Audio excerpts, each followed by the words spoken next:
what the first 24 hours is like in prison. I'm a good noodle. I didn't even get expelled, suspended, or nothing. I got ISR one time for my titties because the principal was a bitch. Because it wasn't even that bad, but like she was just hating on me and the kid, like for real. She was just mad that she got punched in the face senior year and some more stuff by hello people. Like she was tricked to some more ish. And then I used to feel a little bad for her until she went to put me on ISR for my titties, and I'm like, oh, that's probably why they did that. But we about to react to what the first day in prison is like, where she should have been. Or the first 24 hours in jail. Bad boys, what you gonna do? What you gonna do when they come for you? Bad boys, bad boys. Hey, I'ma do you, shawty. What happens in the first 24 hours in prison by the infographic show? Reaction by OX Desi XL. Bars, but I'm not a rapper. There's no getting out of this. No getting out of this. A guard snarls at you from behind his aviators, and the reality starts to hit. I'm Diddy, you shawty. You're about to do hard time. You're about to do more than hard time. You're about to be done by some hard times in the ass. As you find a seat on the prison bus, you wonder how many people have sat here before you. It's just another day at work for the officers, but for you, it's the worst day of your life. The little guy that sits down next to you is obviously as afraid as you are. Stranger danger. Smile and mumble hello, something you'll regret by this time. Hello? You'll soon learn that in prison, it's better to find out what someone's in for before you get friendly with them. Fuck me in the ass. In the ass. Yeah, you about to get Virginie.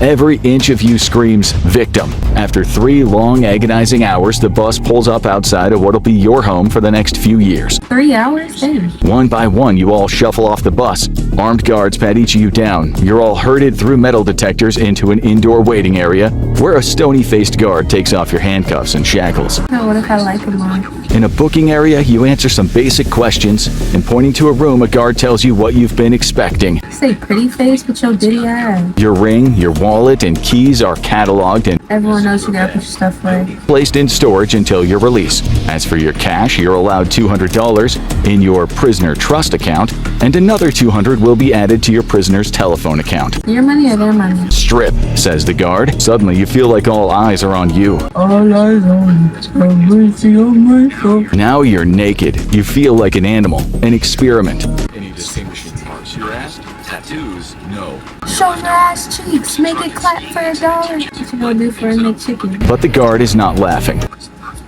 Yeah, we're not laughing. Damn. He records the birthmark on your backside. The guard tells you to lift your arms. He sounds bored, like he's done this a million times before. So every just normal Tuesday. It's time for the cavity search. I've been over and cough for me, baby girl. You wonder if this is really necessary, as he tells you to squat and cough. He runs his fingers through your hair and checks your mouth. You get some slip-on shoes, a washcloth, 2 blankets, 2 sheets, a pillowcase, and some soap and shampoo.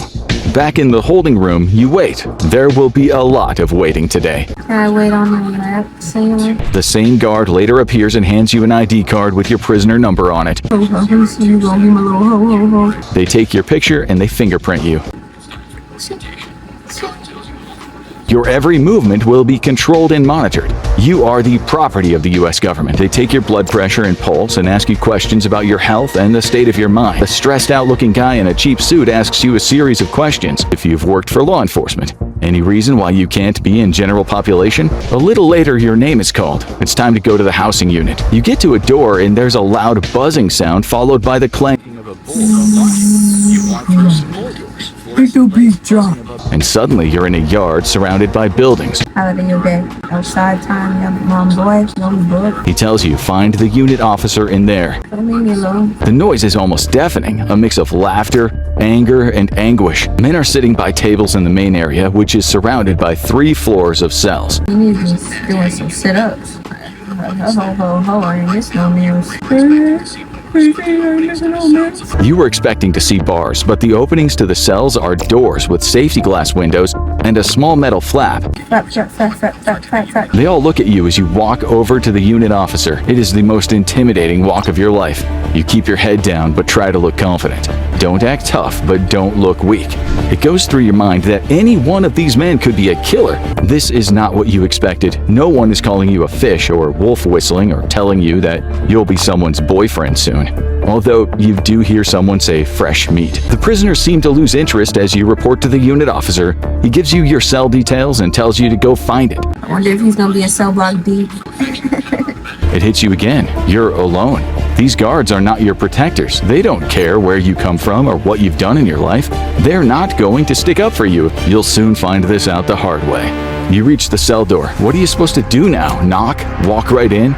You wait outside. All for one and one for all.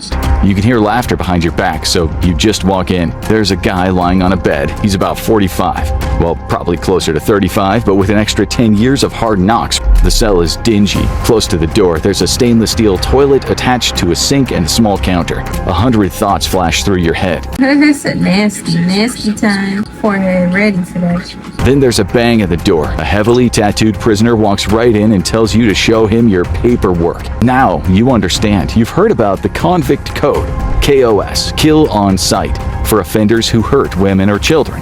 You show the guy your papers and he laughs. You got 4 years for that, homie? It's true. 4 years for shoplifting. You don't touch me. You heard that. Women, a baby face. Your cellie introduces himself as Chris, but people call him Nasty. All you can think about is what does a man have to do to acquire the nickname Nasty? Nasty time. Disobey the rules and you'll be punished. You almost laugh, but quickly you realize that the Convict Code is how these men operate. You naively think you'll be okay because you never need to fight. Oh boy, you have a lot to learn. Here comes another new experience in your short life so far. A grown man blasting a stainless steel bowl with salvos of fecal matter as you sit like a frightened child behind your bedsheet. Man, you think, I am never going to poop in here in front of him. Never. Oh, you will. Oh, you will. You will poop, baby girl. I like this shit. Let's go to Dubai. When you're called for dinner later, the chow hall is completely segregated. Open wide, shawty. The lights are burning bright. There's a constant din of conversation and laughter. People are looking at you. They glance up from their trays, give you a cursory inspection, and carry on eating. Guys push in front of you in the queue. It's not that you allow this, but what are you supposed to do? Nasty told you if someone punks you, you have to fight. If you don't, you'll be bullied your entire time here. You have to. I don't have this. To widen your shoulders and squeeze up close to the guy in front. He looks around and shoots you a penetrating stare. You step back and step on someone's foot. After about 15 minutes, you get your food, a tray with what looks like a cardboard hamburger, a dollop of slimy mashed potato, dried out green beans, some kind of sugary juice, and what looks like You know what? Fasting is really good for you. I heard a 90-day fast is amazing. I'll leave meditation. I'll manifest my nutrition. Just as you're finishing, that little guy from the bus sits next to you. Seems like the whole chow hall is watching. You have indoor recreation time from 6 p.m. to 7 p.m. There's a gym, but it's only for daytime recreation. Same with the yard. You hear a scream outside. Everyone rushes to the door to see what's happening. Your bus friend is on the floor. Hey, my friend, you on your own. Everyone sits back down as if nothing has happened. When you're both back in your cell, Nasty explains that the guy is a chomo. He hurt children. The strangest thing is, Nasty somehow knows that you talked to this guy on the bus in the morning. News certainly travels fast. Now you've been associated with the very worst kind of prisoner, so I wouldn't do this if you weren't my cellie, he tells you. Then he starts flicking his message under the cell door, and in a few minutes, something comes back. Tomorrow, he says, you should make a call home to your wife.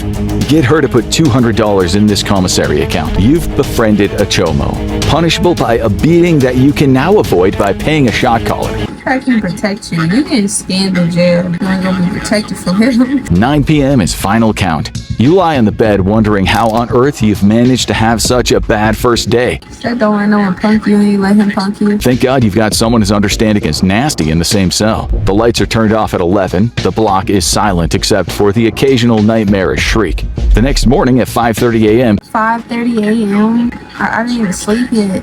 You're called to the chow hall for breakfast. You look at no one as you eat your oatmeal and what tastes like powdered scrambled eggs. Like Maggie's. Later in the morning, you're told you can go to the yard. Staying in your cell, Nasty said, would elicit suspicion. At 11, you make a phone call. $11.35 for a 15-minute call. You return to your cell. It's empty. Nasty is gone.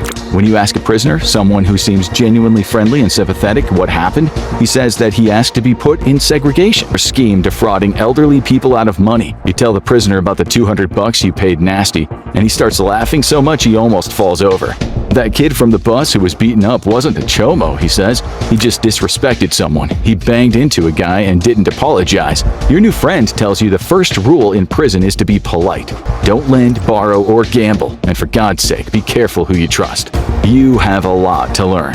Exactly. You don't gotta be awesome. Just be chilling with people. Yeah, Nasty. I already knew Nasty was giving terrible advice. Like I'm not built for jail. Like don't get it twisted. I got something here. Like we got something here. But jail, I ain't built for that. But like, I have common sense.